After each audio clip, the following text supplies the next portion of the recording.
Good evening and welcome to the Rangers Rabble. This is the preview for the Rangers versus Union Saint-Gilloise. I don't know how I said that. I think it sounded very fancy there, didn't it? This evening, I'm joined by Stu. How are you? Very good, my friend. Very good. And Alan, nice of you to join us. Thank you. Wishing I was in Belgium, but can't be there. Better off being here.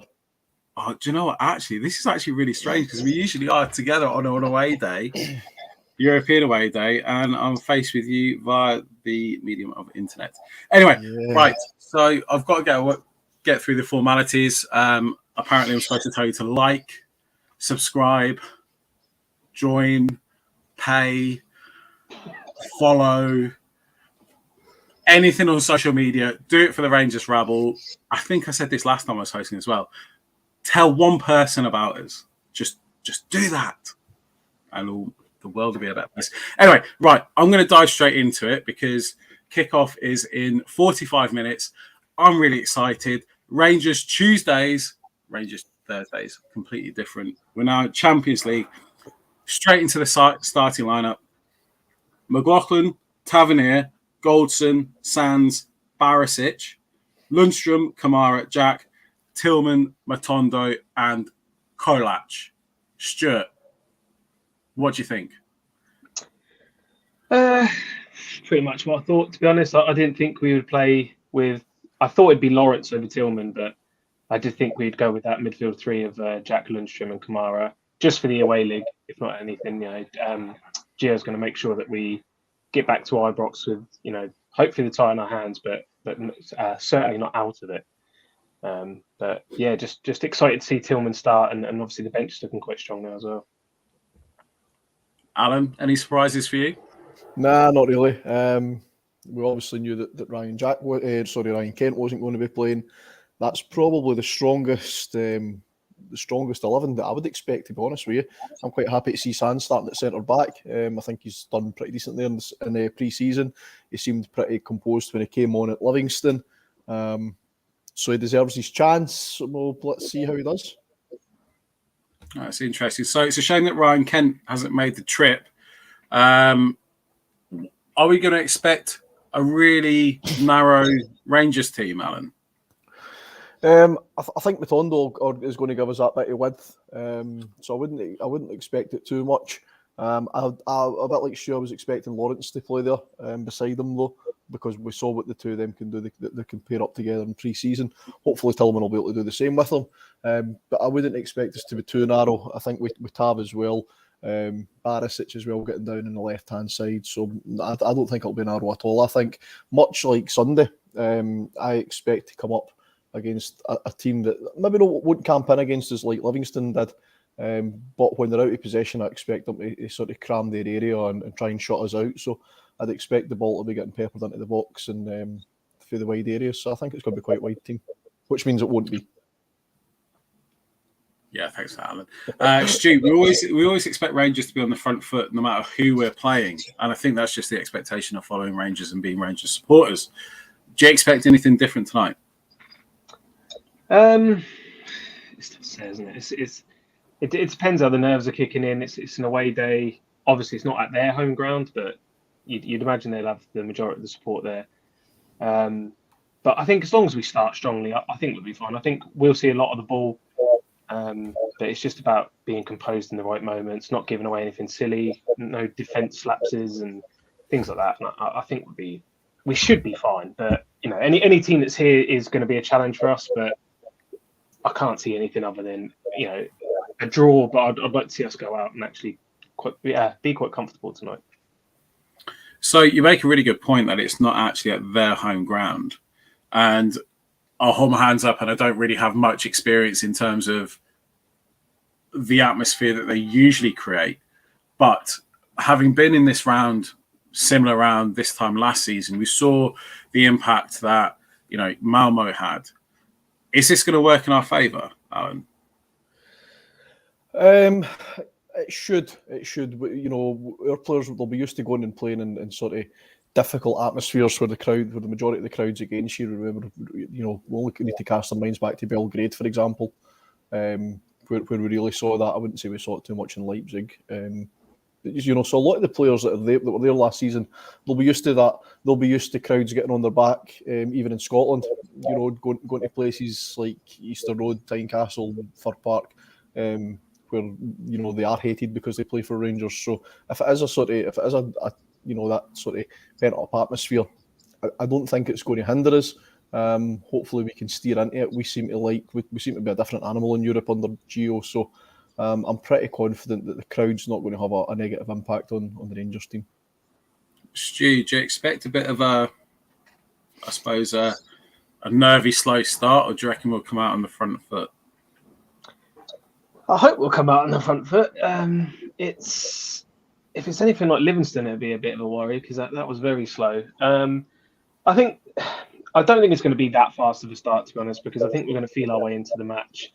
Like I said earlier, we're going to make sure the tie can go back to Ibrox well within our hands. So, although we'll take our chance, I hope if it comes in the early stages, I don't expect us to go gung ho early on. We'll feel out what this Union side are like because I think they do like to attack and score goals, and their manager seems to think that's what they're going to try and do against us, which hopefully will play into our hands with the likes of sort of Matondo on the counter. You make a really good point about Matondo. So we've seen a bit of him in pre-season. Is he going to be, do you think, our main focal point, almost replacing Ryan Kent in that respect? I'll go to Alan. I feel like I'm going alternating between the two of you here. But yeah, we'll carry on with that. I think he's certainly going to be a focal point for us. Whether it's our main route or our only route, I'm doubtful.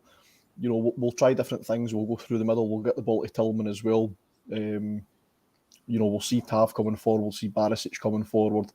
We'll see. I'm assuming what's his name? Finnish boy Kamara. I'm assuming he's going to play in the 10 role. So it'll be a chance for him to make some forward passes and try and have a positive influence on the game as well. So I don't think Matondo is going to be our only route or our main route, but he will be a focal point for that.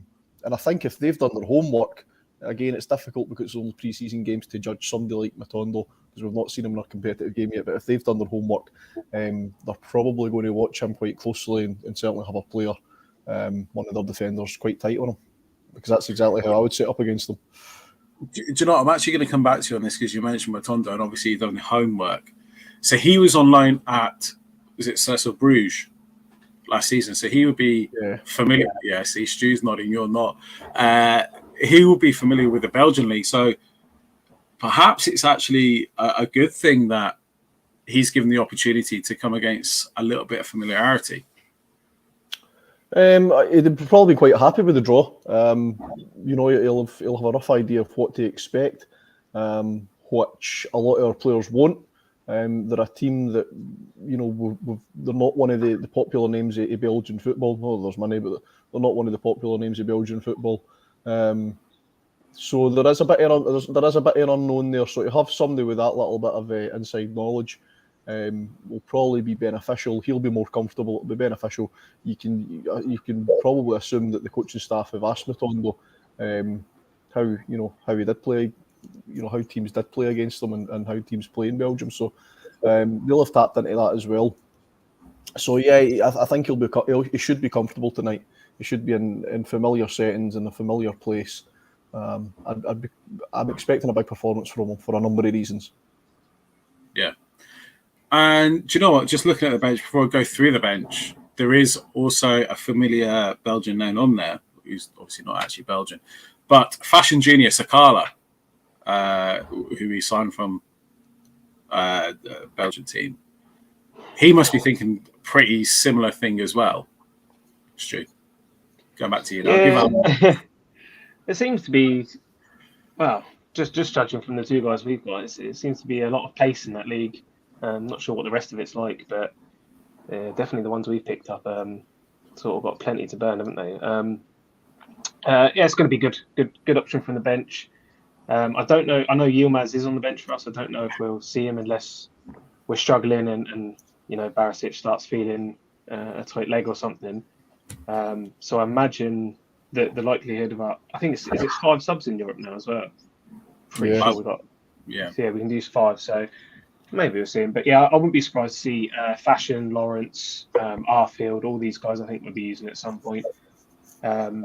But in terms of them, I haven't seen this. Not that I'd recognise many of them, but I know they've got Christian Burgess, who was at Pompey a few seasons back, and for the few games I saw of him, he's not a great defender. He's quite dangerous in the air though. So I certainly imagine they're going to be looking at set pieces and corners against us.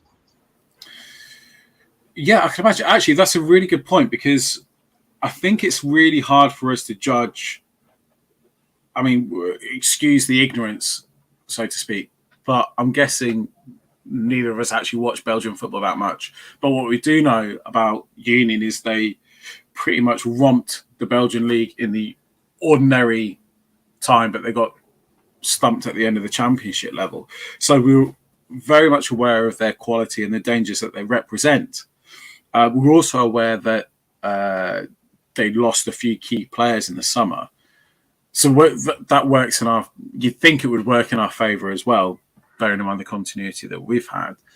But when you look and you mention a defender that played for Pompey, and that's no disrespect to think of our better players over the years, like Aribo from League One as well, it's nothing to be sniffed at.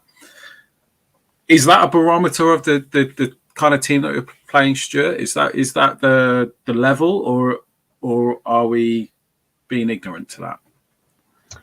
I think in a bit of inside knowledge in Christian Burgess' case, his wife's actually Belgian, and I believe she may have close contacts with the club. So I don't know how that came about, but I don't know if they were fishing in that market or if it just there was an option come there because his contract was coming up. But I can't imagine, even with the ownership they got with Brighton and a bit of money behind them, I can't imagine they're paying big wages. So they're probably at a level where anyone that's showing not potential, because Burgess was pushing 30, but anyone that's showing any sort of decent standard, even in League One, because we've seen the national team of Scotland call up players from League One. If they're performing at that level, it's not a bad level. So I wouldn't surprise me if they were playing at that level. And like you said, we plucked a Rebo from there, so there is talent to be had there. It just depends if they're doing their homework on guys, really, or if this Brighton guy is using his own scouting network to bring in targets that they're well aware of. I'm not too sure on them, but I wouldn't say it's to be sniffed at League One. No, absolutely not. And I suppose the proof is in the pudding. When we come and face them, we actually find the quality. And I suppose the fortune actually works that this is 2 legs. And with our setup as it is, we're always going to go into the first leg against an unknown quantity, Alan. Taking it back to Ibrox and knowing what we can bring to Ibrox, it's a really interesting thing. I personally would like us to see us go out on the front foot and take it to them, but I fully appreciate we may not. No, I think we will actually. We've said about, there's people saying it in the comments as well, but bringing it back to Ibrox. I don't just want to bring it back to Ibrox. I want to win tonight, and we'll have be able to not take the foot off the gas at Ibrox, but certainly the pressure will be off a little bit in front of a home crowd if we're coming back to Ibrox with a goal lead, a 2-goal lead, and I think we're capable of that tonight. There's, I think it's interesting with the ownership of this club and through Tony Bloom and his ownership of Brighton Hove Albion. You wonder. I don't know what connections there. I don't know if there's been loans between the two clubs, if there's been player sharing agreement. I don't know. But I often wonder with people that are so heavily involved in 2 football clubs where their priorities lie, because they must have a priority. And obviously, for a businessman, the English Premiership obviously is financially a lot more attractive than the Belgian league. So he's, his team might take their eye off the ball with this club. They have lost. We know they've lost a couple of their more important players. Couldn't tell you anything about them. It's just what I've read. They've lost a few of their more important players, and it's just exactly that. There is. We don't know how they've recruited the players that they've brought in. We've absolutely no idea what they're like. Unless since the draw has been made, you've watched these players, you've studied them, you've studied how Union play. We just don't know. The supporters, we don't know. That's, we've not got time to be doing that, but Van Bronckhorst does, and he's got a coaching staff and a scouting staff that will be doing that homework. So yeah, there is still that great unknown, but we should be able to get a result away from home in Europe, as we've done so many times before. There is a little bit of ignorance in there as well, because that's what we do as Rangers supporters. We draw a team in Europe that none of us have. We've either never heard of them, or we've never known them to play in any form of European competition or compete for honours in their home country, and we automatically assume that we're going to pump them. And that's not unique to Rangers supporters. That mob done it with Bratislava, a few years back. We done it with Progress Niederkorn a few years ago as well.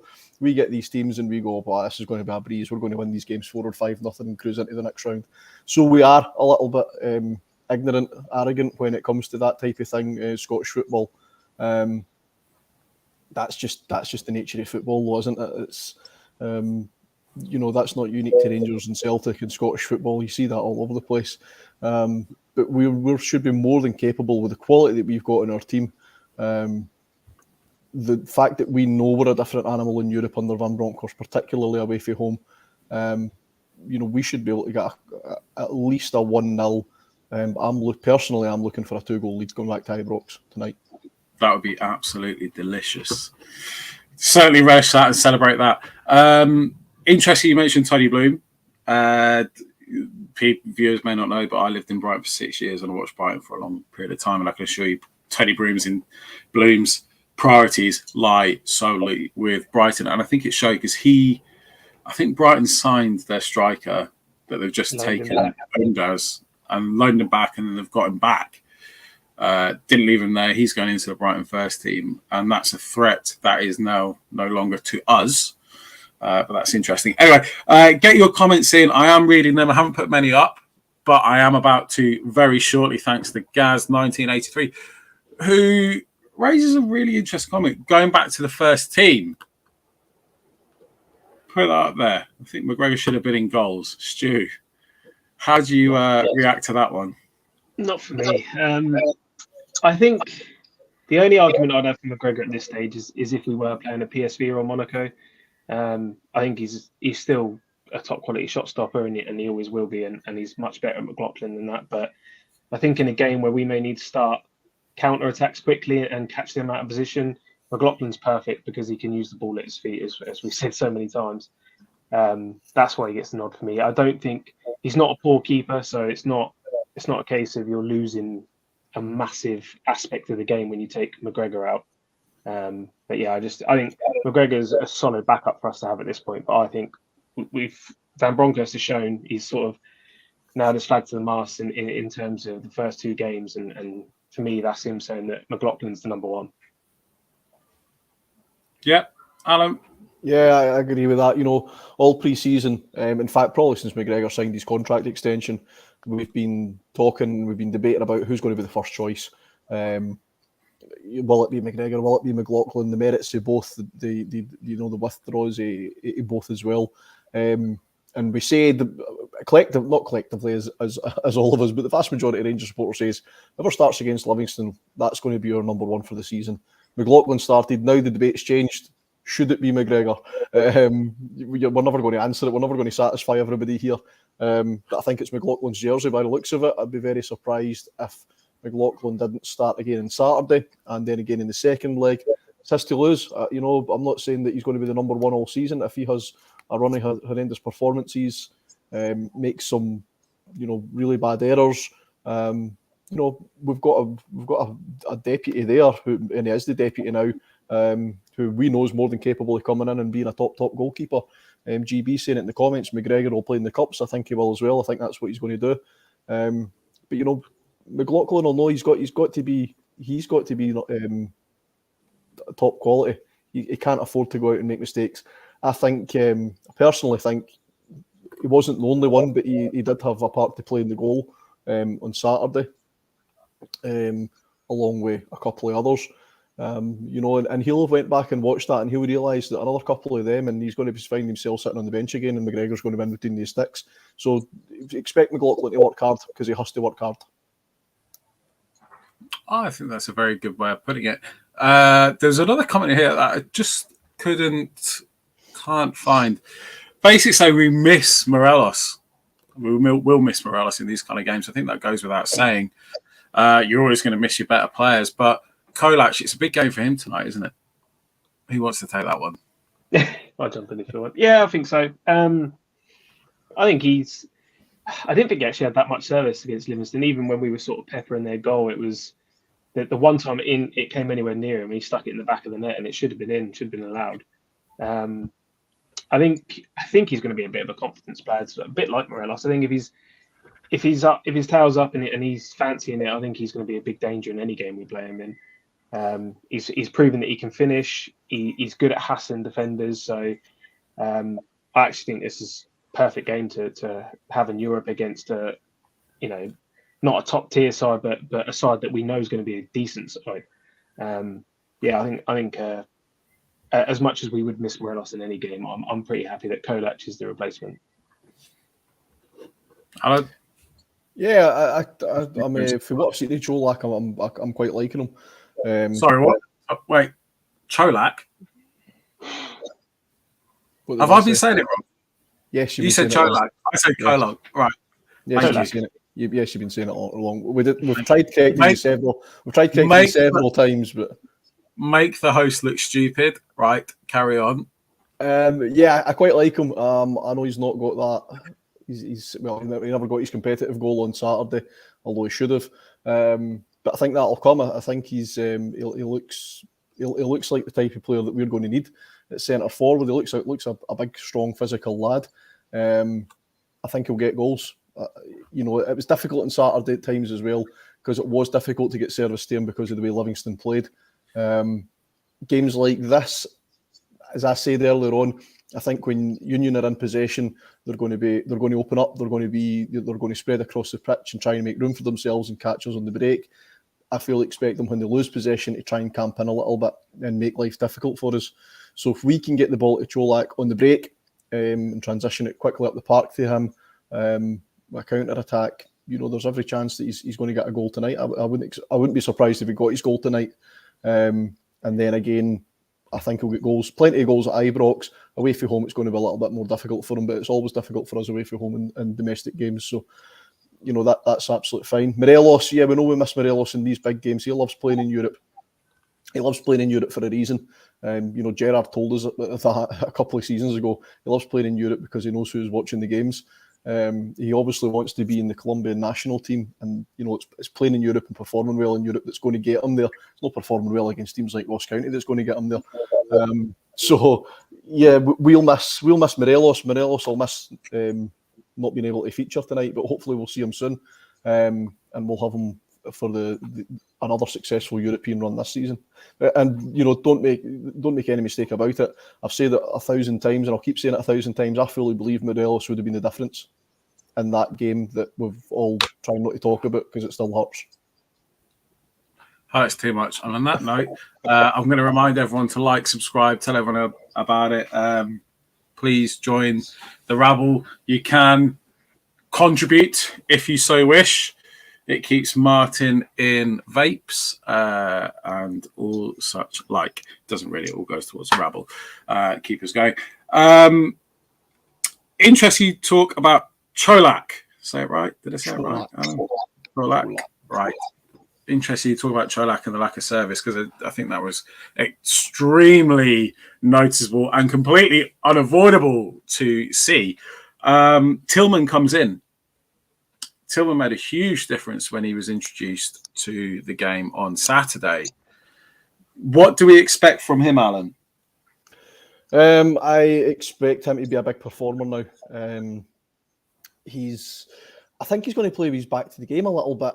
Not tonight, just in general. I don't know why, but I've just got this feeling that he's going to look for people running off him when he gets the ball in possession. But I also expect to see loads of runs into the box.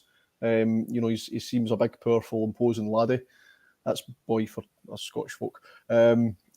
So I expect him to be. I really think. I think he's going to be the type of player we're all going to really like. I would expect to see loads of kids running about with Tillman 71 in the back of their shirt in the next couple of months. And he could be come Christmas time, we with the performances that Tillman can put in and that he's capable of putting in, come Christmas time, we could be sitting here saying, Joe who? Who? Joe somebody that used to play with, I can't remember.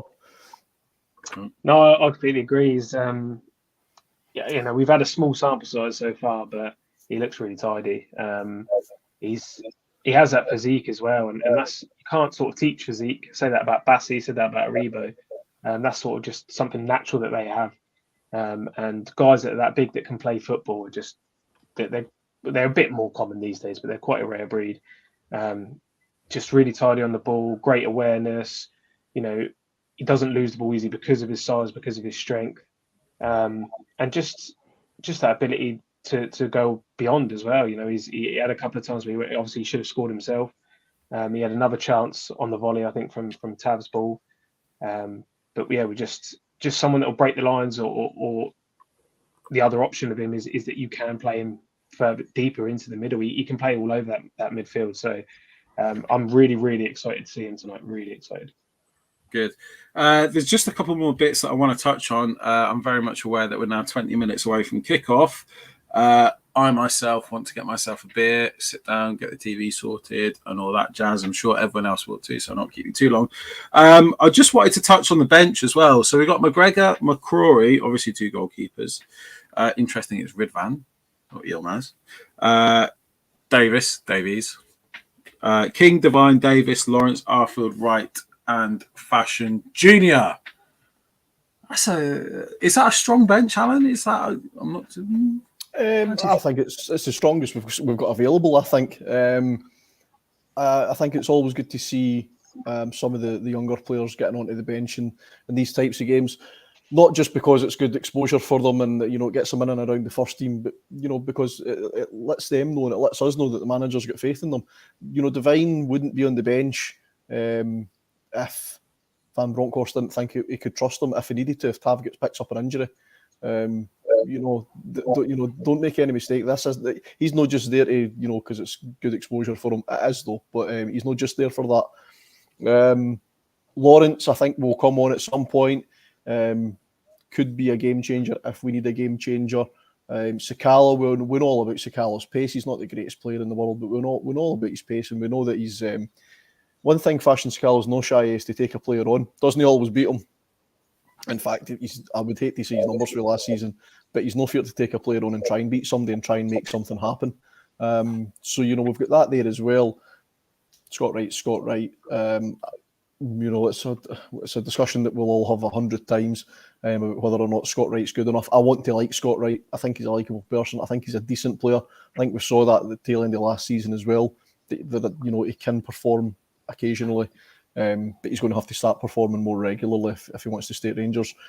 But he's there, and we know that he is capable of doing a job from time to time. So I think it's probably the strongest bench we've got available to us. I don't know why. And it's not just Rangers, that's just common throughout Europe now. Naming 2 goalkeepers on the bench. I don't get it personally. Old-fashioned, 1 goalkeeper, get another outfield player on there. But for some reason, that's the norm these days. But other than that, I'm quite happy with the bench. Stu, Scott Wright, he's got magnificent hair, hasn't he? Yeah, it's something I watch just wishing it was me. It's I think Fogdog's just made a great point about the bench there as well. Morelos, Lando, Hadji, Kent, and Ruth all to come back from injuries as well. So it's still pretty strong without those guys. We know Lowry is just working his way back. He's with the B team tonight, so I imagine he'll have a few games there before he comes back in. But I imagine we'll see him a lot more this season as well. Scott Wright, I don't know. I'm just I just got that age old. There's something there for me. There's a player in there, and I'm sure it's going to come out eventually. But again, I quite like Scott Wright off the bit, like Arfield. I think he's a good impact player, and I think when he comes on, he does show up a lot. He'll go at players. He's happy to try and beat them. His end product isn't always the best, but he'll at least give you that option. And with the subs, I believe we're allowed 12 subs. So I assume everyone that's registered has been put on the bench, and that's why we've got 2 goalkeepers. All right, smart ass. Right. I just want to touch. I think Stu, you're joining me later for the post match, aren't you? No. Right. Someone different. Maybe it's just me that gets promoted from host to post match. Alan, you on the post match? I'm not. No. Right. No, it's just I me. will be paying very close attention to the pronunciation of the names. Who? Cholak? No, not me. Right, guys. In that case, I'm going to ask you. Earlier today that we got the news of the draw for the next round. I don't want to get ahead of ourselves too much, but you can't help but look at it. Monaco or PSV await the winners of this tie. Stu, what do you think? Yeah, it was 50-50, wasn't it, of which tie we were going to get, and unfortunately we got the bad one. We've had some fortunate ties, I think, lately, so we were going to get one of these eventually. Outside of Dortmund, obviously. They're both beatable. But they're both really, really good sides. So I'm quite interested. I think they kicked off half an hour ago. I don't know what the score. Oh, they go 0-0. But yeah, I know they're both good sides, and Monaco especially are looking really, really good. Ajax obviously beat Calvin Bassey's Ajax in the Charles Cup, whatever it's called. So that was obviously nothing to be sniffed at either. I don't know. That would be such a tight game, I think. But we've got proven track record now of beating these teams in Europe. So bring them on for me. Alan, echo that sentiment? Yeah, absolutely. Whoever it's going to be is going to be a mouth-watering tie. It's going to be an interesting one. But as Stu said, we're more than capable. We've got a track record of beating these teams. Put a gun to my head, I'd probably say I don't even know who'd prefer. My first reaction when I saw the draw was I hope it's PSV. I have no idea why I thought that, but for some reason I wanted PSV. Yeah, it's going to be tough either way, but it's that's not impossible. It's a decent draw. Going to be expensive going to Monaco, isn't it? That's not going to go down well when she finds out. Right, could you imagine us having a couple of beers in Monte Carlo? Bloody hell. Listen, it would just be a couple at their prices. I think both of our bad ballots is let's hope we're going to Eindhoven. I think at the end of the day, they're going to be 2 very good teams, and the better one of the 2 is going to go through. That's invariably the way it works, and that's why we got to the Europa League final. Finally, right, predictions. Stu, kick us off. Prediction. 2-1 Rangers. 2-1 Rangers. Alan. 2-0 Rangers. I'm going to go for Cholak. First goal. Right, I'm going. Who? Ali McCoist. Our hero. Anyway, right, I'm going to go 3-1 Rangers just to be different and just. I'm feeling Midtjylland. Is that kind of performance? Yeah, you shake your head all you like. Oh, sorry, I think you're talking about your search history. Sorry. Delightful. On that note, I want to remind everyone to like, subscribe. Thank you for tuning in. This was the preview to the Union Saint-Gilloise. Alan, was that good enough for you? No, your first attempt was better. We'll not go back to that. But thank you for tuning in. I hope everyone really enjoys the game. Join us for the post-match, and hopefully we're all celebrating together. I'm sure we will.